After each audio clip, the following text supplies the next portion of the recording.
લોકમત ન્યૂઝમાં આપનું સ્વાગત છે।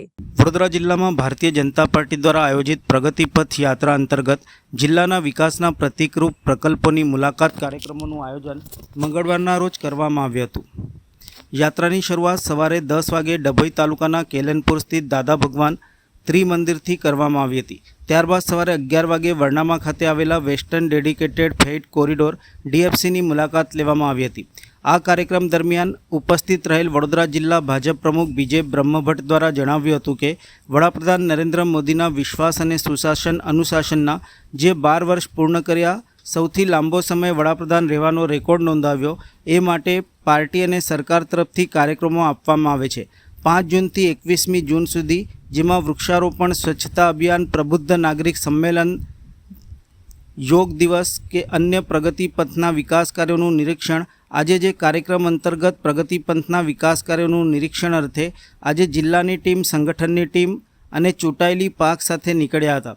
આજે સૌપ્રથમ દાદા ભગવાન કેલનપુર મંદિરની મુલાકાતે આવ્યા હતા।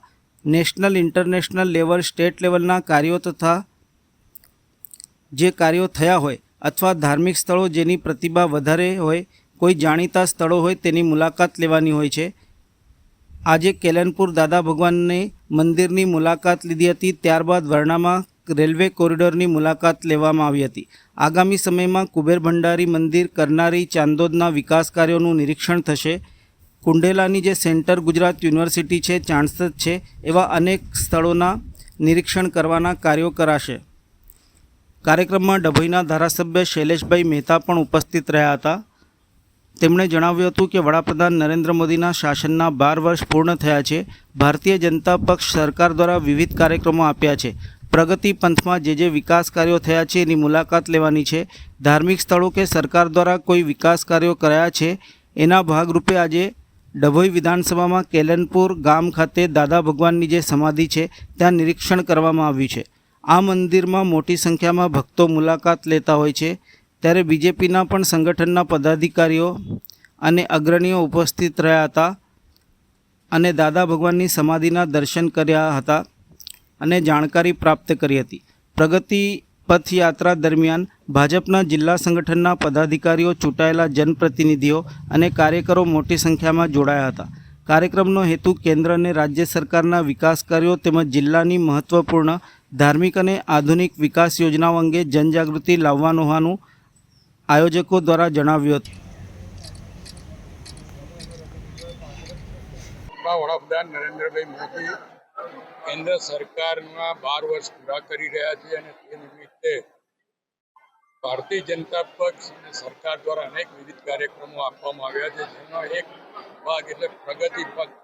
અને પ્રગતિ પથમાં જે ડેવલપમેન્ટો થયા છે એનો મુલાકાત લેવાની, ધાર્મિક સ્થળો હોય કે સરકાર દ્વારા કોઈક સ્થળો ઊભા કરવામાં આવ્યા છે, એના ભાગરૂપ આજે ડભોઈ વિધાનસભાના કેલનપુર ગામે દાદા ભગવાનની જે સમાધિ છે એને દર્શન, અને જે રીતે આ ત્રિમંદિર ડેવલપ થયું છે, હજારો લોકો આસ્થાથી અહીંયા મુલાકાત લે છે, ત્યારે ભારતીય જનતા પક્ષના સંગઠનના પદાધિકારીઓ, ચૂંટાયેલા પદાધિકારીઓ આજે દાદા ભગવાનની સમાધિના દર્શન કર્યા છે, દાદા ભગવાન વિશે જાણકારીઓ મેળવી છે।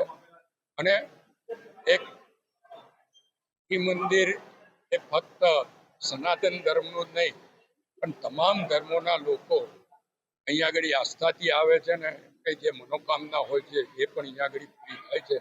ત્યારે આજના પ્રસંગે દાદા ભગવાનને પ્રાર્થના કરીએ કે અમારા વડાપ્રધાન નરેન્દ્રભાઈ મોદીને લાંબુ સ્વાસ્થ્ય અને લાંબુ જીવન આપે અને દેશનું એમનું જે 2047નું જે વિઝન છે એ પરિપૂર્ણ થાય, એ જ અભ્યર્થના।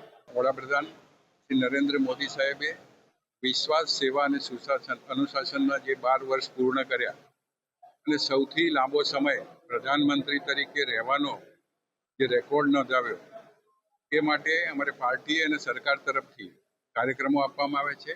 5 જૂનથી 21 જૂન સુધી એ અનેક કાર્યક્રમો, વૃક્ષારોપણ હોય, સ્વચ્છતા અભિયાન હોય, પ્રબુદ્ધ નાગરિક સંમેલન હોય, યોગ દિવસ હોય કે પ્રગતિ પથના વિકાસ કાર્યોનું નિરીક્ષણ, આજે એ કાર્યક્રમ અન્વયે પ્રગતિ પથના વિકાસ કાર્યોના નિરીક્ષણ અર્થે આજે અમારી જિલ્લાની ટીમ, સંગઠન અને ચૂંટાયેલી પાંખ સાથે નીકળ્યા છીએ. આજે સૌ પ્રથમ દાદા ભગવાન કેલનપુરની મુલાકાતે આવ્યા છીએ. આ પ્રગતિ પથના નિરીક્ષણમાં જે વિકાસના મોટા નેશનલ, ઇન્ટરનેશનલ કે સ્ટેટ લેવલના કાર્યો થયા હોય અથવા આવી ધાર્મિક પ્રતિભા હોય વધારે અને જાણીતા હોય એ સ્થળોની મુલાકાત લેવાની છે. આજે અત્યારે કેલનપુર દાદા ભગવાનની મુલાકાત છે, ત્યારબાદ વરણામાં રેલવે કોરિડોરની મુલાકાત થશે. આગામી સમયમાં કુબેર ભંડારી મંદિર, કરનાળી, ચાંદોદના વિકાસ કાર્યોનું નિરીક્ષણ થશે. એ પછી કુંઢેલાની જે સેન્ટ્રલ ગુજરાત યુનિવર્સિટી છે, ચાણસદ છે, આવા અનેક વિકાસના કાર્યોનું નિરીક્ષણ કરી અને અનેક કાર્યો કરવા.